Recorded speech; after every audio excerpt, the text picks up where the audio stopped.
Hey there, Synth Drones. Today we're going to be talking about some of my favorite synth brands. Hi, I'm James Drone, aka Pure Ambient Drone. Hit the subscribe button, tap the bell, keep up with all of my synth adventures. JamesDrone.com is the place to be to connect with me. Favorite synth brands? Well, just because I have some synthesizers in my studio doesn't necessarily mean that they're my favorite brand. They just might be a synthesizer that I like. So let's talk about some of the prominent synth brands that I have in here. I have Roland, I have Moog, I have Korg, I have Waldorf, and I have Behringer. And that about sums up the brands of synthesizers that I have in my studio. And if I had to pick a brand, which is really hard to do, okay, I would have to pick between Roland and Sequential, Dave Smith Instruments, because, he used to be known as that for a little while. And he was also known as Sequential, then Dave Smith, and then back to Sequential. So we'll just refer to him as Sequential right now. So the Prophet 12 is back in the studio. The P6 is coming. The Rev 2 is already here, but not set up yet. And the OB6 is coming. So that should tell you something, that I am a very big fan of Sequential. And as of today, for modern synthesizers, Sequential is my pick. Okay, I think that they are making the best, not some of the best, but the best polyphonic and even monophonic synthesizers on the market today. That's just my opinion. And believe me, I've gone through a lot of synthesizers, and nothing beats what Sequential is doing. Okay, in my opinion, all right? Remember, this is my perspective, You might have a different perspective, and I would love for you to share that in the comments below. But for me, I like to play chords. I like to play, get it, pads. I enjoy having both hands on the keyboard at once and having lots of notes playing at once. And you don't have a whole lot of analog choices out there, okay, in the modern world until you get into Sequential. Now, just think about this for a moment. Sequential's making some of the best analog polyphonic synthesizers. And yes, he makes monophonic ones too. But let's talk about the polyphonic ones. He's got the OB6 and the P6, which are pure VCO synthesizers. Check into those if you have not explored those yet. Those things are monsters. And then I've got over here the 6-track, the Sequential Circuits 6-track. Wow, what an amazing sounding synthesizer. Wow, just absolutely great. So that is my absolute favorite. But let's talk about Roland for a moment, because Roland comes in second. And you would be like, what? What are you talking about? Roland hasn't made analog since analog was invented, some of you might say and joke. They came out with their JDXA, absolutely fantastic synthesizer. I had it a million times. I call it the synthesizer that I love to hate and I hate to love, okay? Because I love the synthesizer. I don't always agree with its workflow and some of the tedious things you have to do to get to the sound that you have to get into to get that sound. With that being said, let's take a leap back a little bit from analog and let's go into their digital synthesis. Roland, I have their Phantom, their 2019 Phantom. Their digital synthesizing is absolutely phenomenal. I believe they're calling it Zenology right now, and their Zenology knocks it out of the ballpark. It's the best sounding virtual synth engine next to their ACB, okay? Their ACB, in my opinion, I'm pointing at the System 8 up here. I believe that their ACB technology is their most convincing virtual analog that they have or anybody else has, okay? I just believe that this stuff is really good stuff. But if you want more polyphonic features and more choices of sounds, you definitely want to go with either a Phantom, a Prophet X, XM, any of the Zencore machines that they're running right now that they're coming out with. The reason why I like Roland is because you have to respect them. They made a choice to go into the virtual digital world. And I was talking with someone, Rick Marston, the other day, and I was telling him, it's hard to say something critical about a synth company without a couple of things happening on your video. You can get people that want to totally jump in and start attacking the synth company because something critical was mentioned. You got people that want to jump in and totally defend the synth company. Or you got some people out there that just call you a hater because you did something critical and they didn't like negativity, if you will. Being critical of a synth company is not being negative. It's when you critique something, you're finding the flaws that you could expose in order for that company to grow. And that's how I look at it. So one of the things that I would say about the Roland, the only critical thing I can say is, and other people have said it too, is that Roland likes to recycle a lot of their old school stuff and bring it into a modern era. Now, for me, that doesn't work, because if I had to pick between today's Roland and yesterday's Roland, I would go with Jupiters and Junos. And I have some Junos. I have 2 Junos. I would love to have a Jupiter. But they are so out of reach price-wise right now that to me it doesn't make logical sense to pay $3,000-$4,000 for a Jupiter when I can almost get another Moog 1 for that price. Okay, I have the Moog 1 16 voice sitting off camera over here, and you can buy the 8 voice for around, I'm not sure how much they're going for at the time of this video. I think they're around 5,000 and change for a Moog 1 8 voice. So when you're getting into that realm of where you can buy a flagship synthesizer that's going to be legendary, the Moog 1, in my opinion, is going to be legendary. It's after it's all gone and they're not making any more that people go, oh, I wish I would have got one of those Moog 1s when they were available, because now they're $10,000. Because that's probably what's going to happen. These things are going to shoot up, okay? As soon as they go out of production, people are going to want $10,000, $12,000, $13,000, $14,000 for a Moog 116. I don't know, that's my guess. I could be totally wrong. But here's how I look at it, okay? So getting back to Roland, Roland is doing their own thing. They're recycling sounds, but they're bringing them up into the world of modern times. Nobody producing hit records today wants old 80s sounding vintage synthesizers coming through their soundtrack when they're trying to reach the modern audiences of today. Now, I'm speaking in broad terms. I'm not saying that, every musician in the world doesn't want that, because that's not true, and it wouldn't be true. I'm just saying the mainstream artists out there are looking for something quick and fast. And I think that Roland has recognized something that I have seen a long time ago, and I think some of you hardcore synth drones know, is that Roland sees that today's music, and I'm probably going to get slapped hard in the comments for this, but this is my opinion, and I believe Roland sees it. Today's music isn't as artistic as it was even 15, 20 years ago. I think we saw the peak of music artistry probably in the mid-90s maybe, okay? And then from there, it slowly declined into just this bag 'em and tag 'em kind of stuff. Let's just pump out anything and forget about the artistry. And when I'm saying about artistry, I'm talking about the detail that goes into picking the instrument down to the sound that you're going to create for your band or for your brand, so that when somebody hears it on the radio, it's like, boom, I know who that is.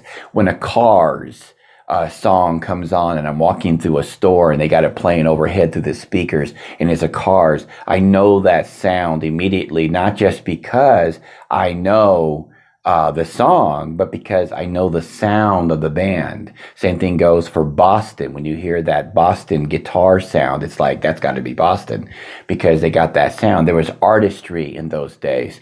But now, Roland realizes that people are more generic than ever. We are the generation of generic music, in my opinion. There are exceptions, like me. yeah, check out my music at jamesdrone.com. Shameless plug. But it's all in fun. So Roland is playing to that audience. They're playing to the live giggers, but I still have respect for them. I still love them. Let's look at my third brand, Moog. Okay. The reason why I'm not a big Moog fan is because they don't make enough polyphonic synthesizers. Okay. But for the monophonic synthesizers that they do, I love the Fatty series. Man, wow. Sometimes I think it was named after me, Fatty. Not the little Fatty, but yeah. They should make a synth called the Big Fatty. Yeah.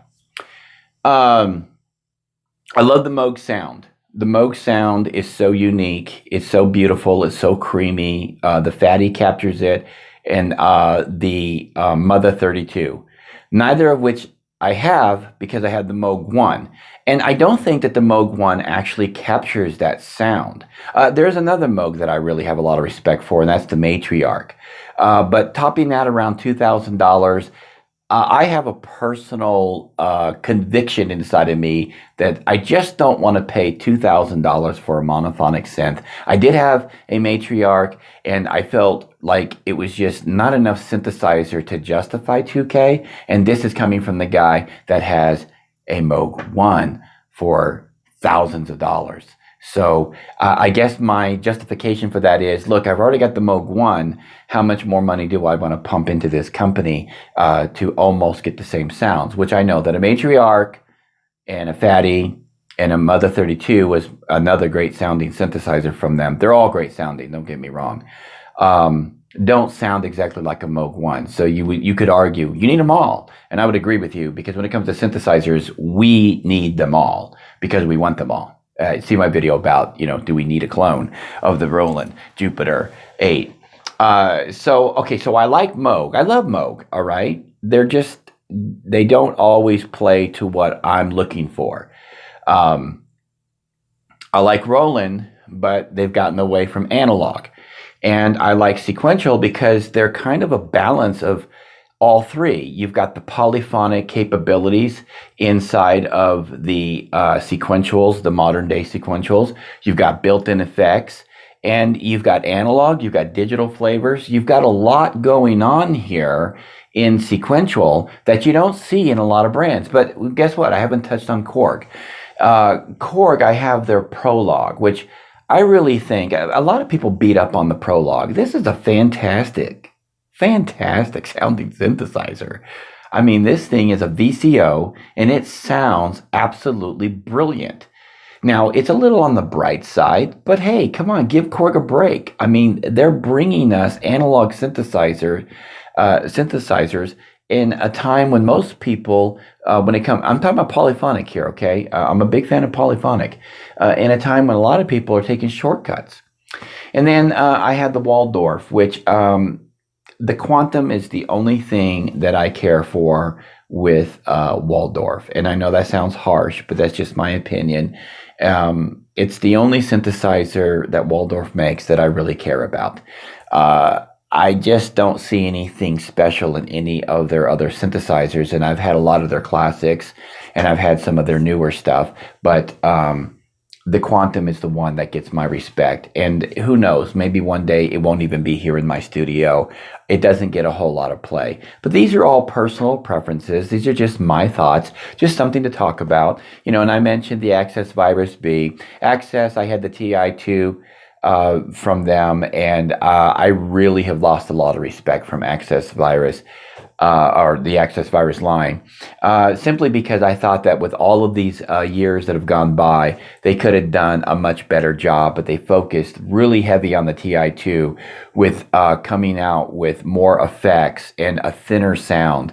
I got the Virus B, which is a real thick sounding virtual analog synthesizer, and it really ticks a lot of boxes. Is it as powerful as a TI2? Yes and no, because I think it sounds better. I think it translates over into a mix much better than a TI2 does. Sorry if that upsets anybody that owns any of these synthesizers. Sometimes you have to be critical, but let me explain something before I hang up here on this video about my channel. These videos are vlogs. They're almost like diary entries. They're me sharing myself with you and how I feel about something. And as a human being, I could change my mind down the road, or I have to admit one day I was wrong about something. But right now, this is how I feel about what's going on in my life, in my studio, in my music, in my synth adventures. And nobody pays me anything to say anything positive about their synthesizers. And I do know that there is such thing as called product placement, where people get stuff to review, and maybe they're not paid to say anything nice. But as I have told Rick Marston a million times over the phone, if somebody is giving a vlogger on YouTube or anywhere, even a blogger, equipment to borrow, to evaluate, they're not going to be as harsh or critical or truthful. And I don't want to say truthful because I don't think anybody would deliberately lie, but maybe omit some things that they don't like about gear because the company supplied it to them.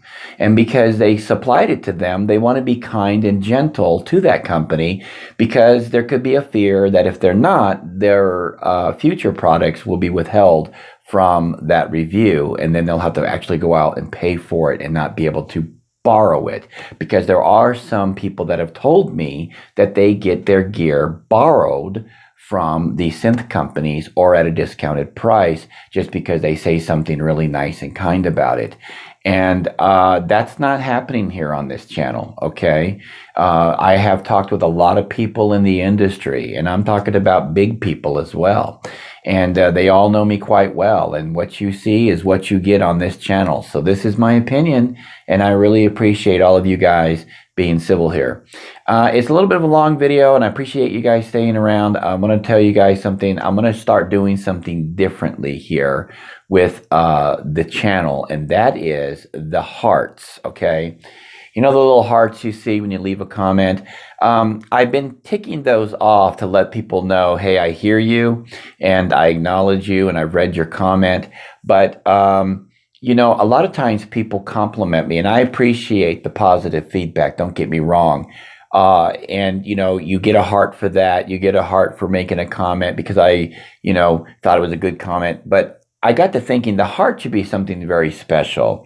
So starting with this video, the people who are going to earn a heart are going to be the people who leave a comment that's thought-provoking. I believe in merit.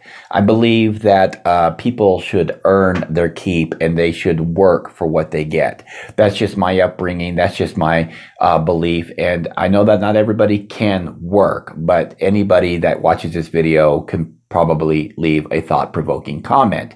And so if you leave a thought-provoking comment that gets somebody else engaged on the channel to reply back to you, and it's not a bunch of hate, okay, let's not start firestorms to get a heart. But if you leave a comment where somebody is talking with you back and you've got some great topic points that you want to bring out and start a conversation with, that will now earn you a heart here, if that means anything to you at all. At least it will tell you that you're on the right track, right? Because this is a community channel, and I didn't want to just start handing out these hearts as just like, here you go, here you go, here you go, here you go.